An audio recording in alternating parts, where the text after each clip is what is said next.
সহবাসের পরবর্তীতে আমাদের কি করণীয় এই বিষয় নিয়ে আজকের ভিডিওতে 4 থেকে 5টি গুরুত্বপূর্ণ টিপস থাকছে। প্রথম বিষয়টি আপনি লক্ষ্য রাখবেন যে আপনার পার্টনার যদি বিবস্ত্র থাকে সেক্ষেত্রে অবশ্যই তাকে বস্ত্র পরিধানে সহায়তা করে। এটা কিন্তু একটা সম্মান প্রদর্শন, একটা আবেগ প্রদর্শন, একটা ভালোবাসার বহিঃপ্রকাশ এবং এর ভেতরে কিন্তু একটা গুপ্ত মেসেজ লুকিয়ে থাকে যে সহবাসের আগে যখন বিবস্ত্র হতে আপনি তাকে সহায়তা করেছেন, আপনার নিজের প্রয়োজন বা আসক্তি বা ভোগবিলাসিতা শেষ হবার পরও আপনি তাকে ভুলে যাচ্ছেন না, তাকে অবহেলা করছেন না এবং তাকে কোনো রকম অসম্মান করছেন না।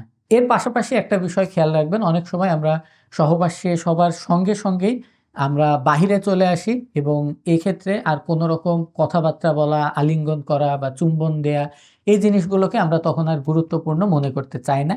কিন্তু একজন মেয়ের কাছে কিন্তু এই বিষয়গুলো খুবই গুরুত্বপূর্ণ যে আপনার অর্গাজম হওয়ার পরবর্তীতে আপনি তাকে আবেগ এবং ভালোবাসা দিচ্ছেন কিনা। এছাড়াও কিছু বৈজ্ঞানিক বিষয় আপনার মাথায় থাকতে হবে।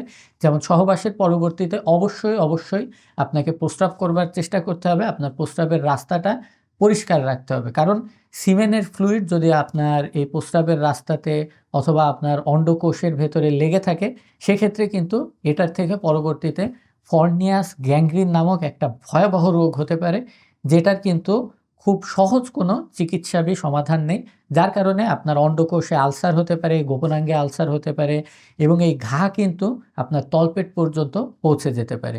বিশেষ করে যারা একাধিক পার্টনারের সঙ্গে মেলামেশা করেন অথবা পতিতালয়ের মতন জায়গাতে যাওয়া আসা করেন, তাদের ভেতরে কিন্তু এই জিনিসগুলো আরও বেশি ভয়াবহ রূপ ধারণ করে। যদি আপনি কন্ডোম ব্যবহার না করেন সেক্ষেত্রে কিন্তু এর ঝুঁকিটা আরও বৃদ্ধি পায়। তো এই কারণে পরিষ্কার পরিচ্ছন্নতাটা একটা খুবই গুরুত্বপূর্ণ বিষয়।